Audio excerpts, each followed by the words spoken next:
In 1908, a wealthy jeweler brought Steiner a flawless diamond worth more than a house. He wanted Steiner's opinion on its spiritual value. Steiner held the diamond for a moment, then set it down next to a wilted dandelion from the garden path. "This weed," he said quietly, "contains more cosmic wisdom than your perfect stone.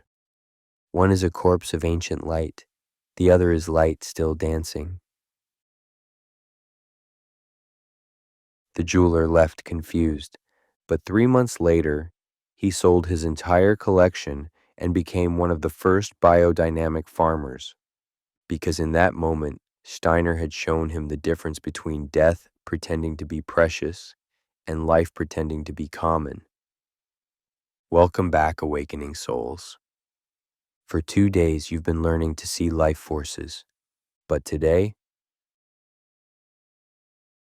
Steiner reveals why most of humanity worships death while stepping on life, and why understanding this reversal might be the key to your own immortality. Here's what's going to mess with your head. We live in a world that values diamonds over daisies, gold over grass, crystals over carrots. Steiner saw this as a symptom of humanity's spiritual illness. We've become so disconnected from life force that we literally treasure death while discarding life. Listen to what Steiner actually said. This is from his 1907 Munich lectures. "The crystal is perfected death. It has achieved its final form and can evolve no further. The plant is imperfected life. It exists in constant becoming, never arriving. Which would you rather be?"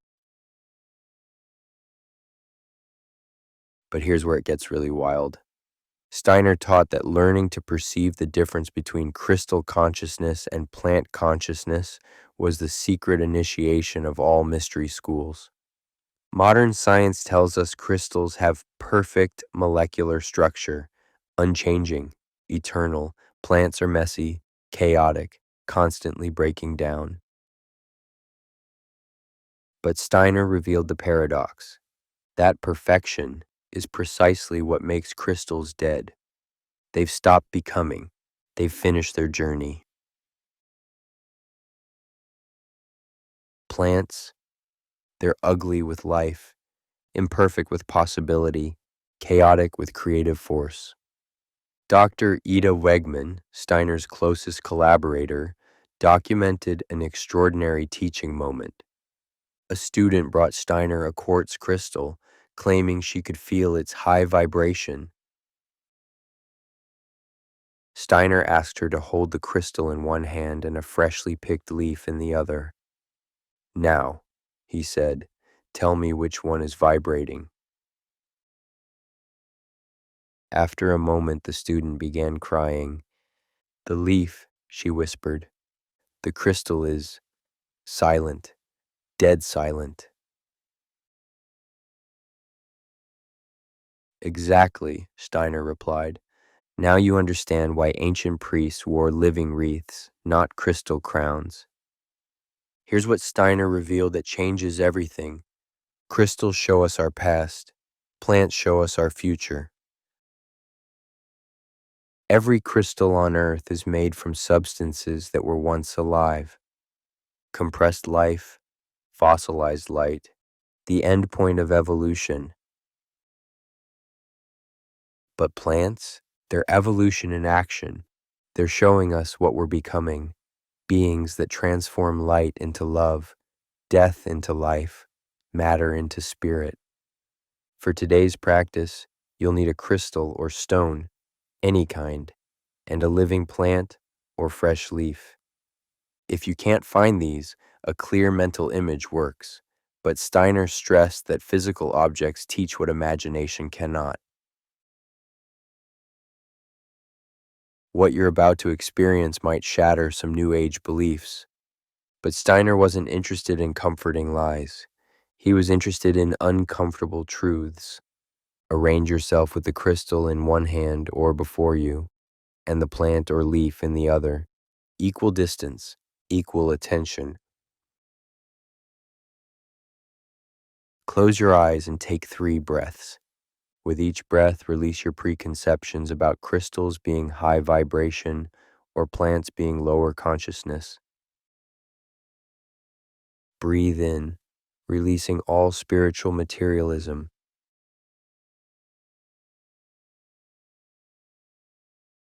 Exhale, opening to direct perception.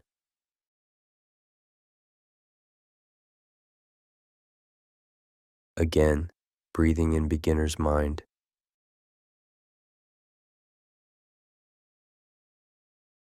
Releasing all you think you know.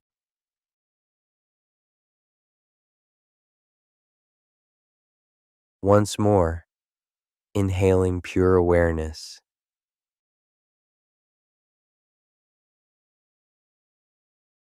Exhaling all judgment.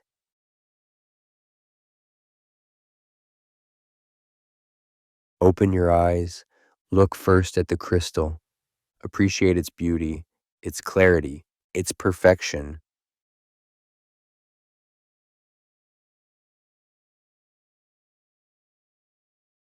Now Steiner's first perception key. Instead of feeling for energy, feel for absence. What's missing in the crystal that's present in the room?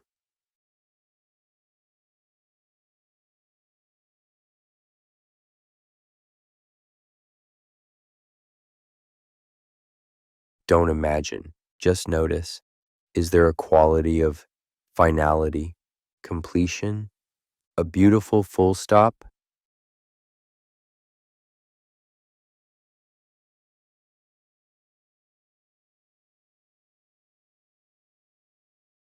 Some perceive crystals as holding their breath forever. Some feel a profound silence, not peaceful silence, the silence of stop music.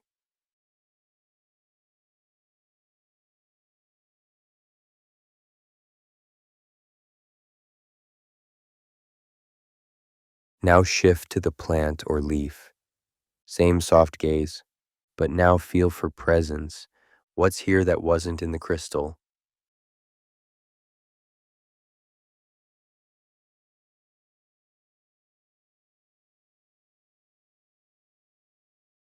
Movement, even in stillness, a reaching, a becoming, like a verb compared to a noun.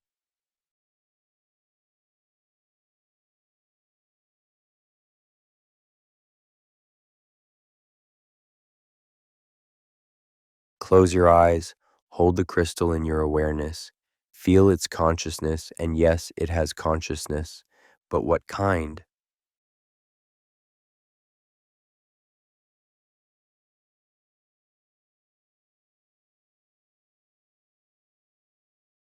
Steiner described crystal consciousness as perfect memory with no future.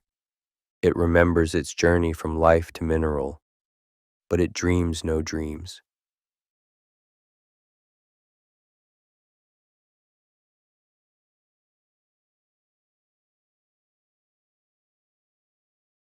Now shift awareness to the plant. Feel its consciousness. How different.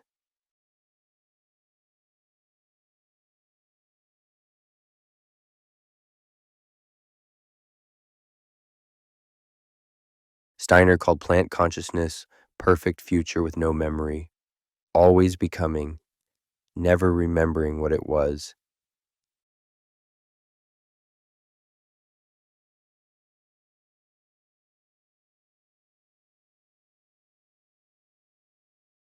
Open your eyes.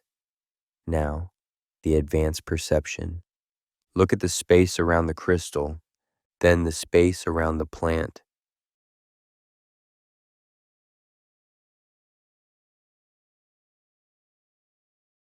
Is the quality of emptiness different? Does one have more aliveness in its field?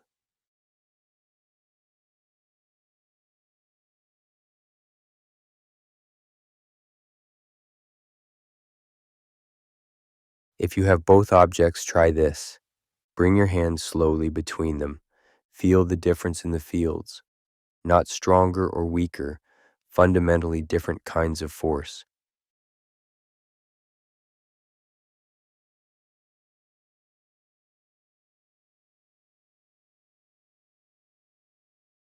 Crystal force pulls inward, conserving, preserving.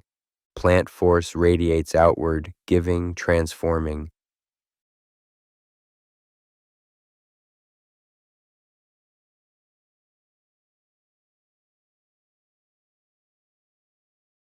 Now for Steiner's deepest teaching, close your eyes again. Feel yourself, your consciousness.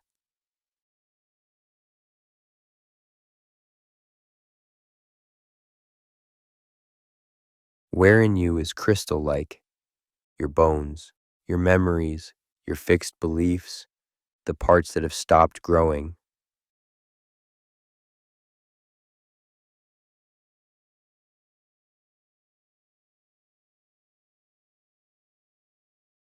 Where in you is plant-like? Your breath, your blood, your dreams, the parts still becoming.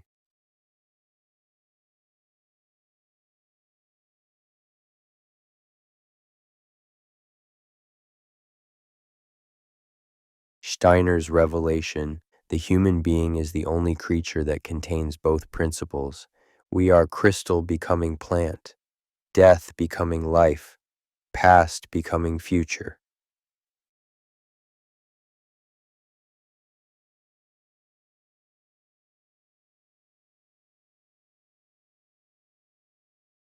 Feel that in yourself, the ancient mineral wisdom in your bones, the eternal becoming in your breath.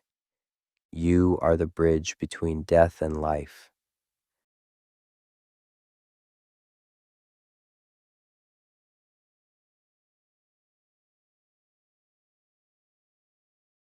Take a deep breath, honoring both aspects of your nature,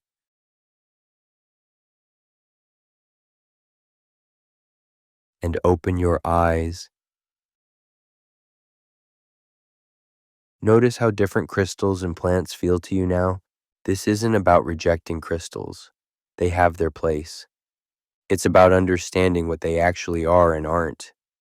Steiner students who developed this discernment reported, knowing which healing modality someone needs. Crystallized patterns need plant medicine, scattered energy needs mineral grounding. Understanding why crystal meditation can actually increase spiritual materialism. Seeing why living flowers on altars create different effects than crystals. Recognizing dead spiritual teachings versus living wisdom. Here's Steiner's prophetic warning. He said humanity was at a crossroads. We could evolve toward the plant principle, staying open, growing, transforming, or devolve toward the crystal principle, becoming perfect, fixed, essentially dead.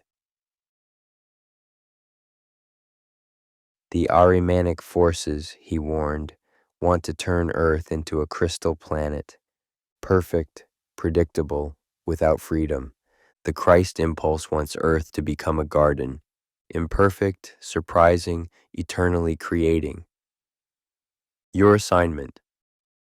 For the next week, practice feeling the difference between living and dead matter, crystals versus plants, concrete versus soil, processed food versus fresh.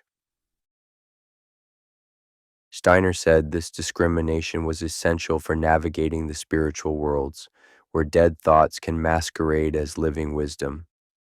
I'll leave you with what that jeweler realized after Steiner's dandelion demonstration.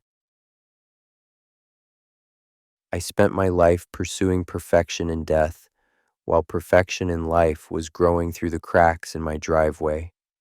Now I grow gardens instead of collecting stones. I choose the imperfect dance of becoming over the perfect freeze of having become.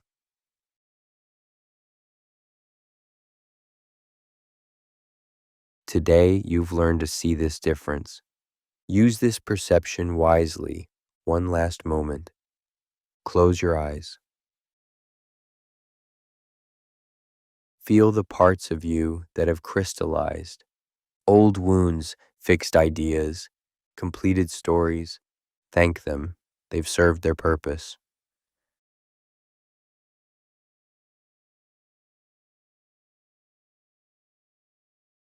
Now feel the parts still growing, still reaching, still becoming.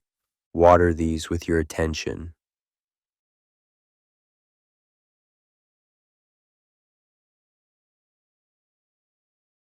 You are a garden, not a museum. Choose growth over perfection. Choose life over death. Choose becoming over having become.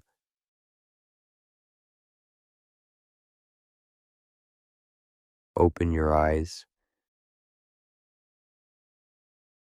Welcome to the path of eternal becoming. Tomorrow, day 11. Sound and tone. Steiner's exercise for hearing the music of the spheres. You'll learn why Steiner said the universe is built on sound, not light, and how to hear the secret chord that creates all form. But today you have a new perception to practice. Life and death are all around you, masquerading as each other. Learn to see through the masquerade. Until tomorrow, fellow perceivers, may you choose the chaos of growth over the order of death.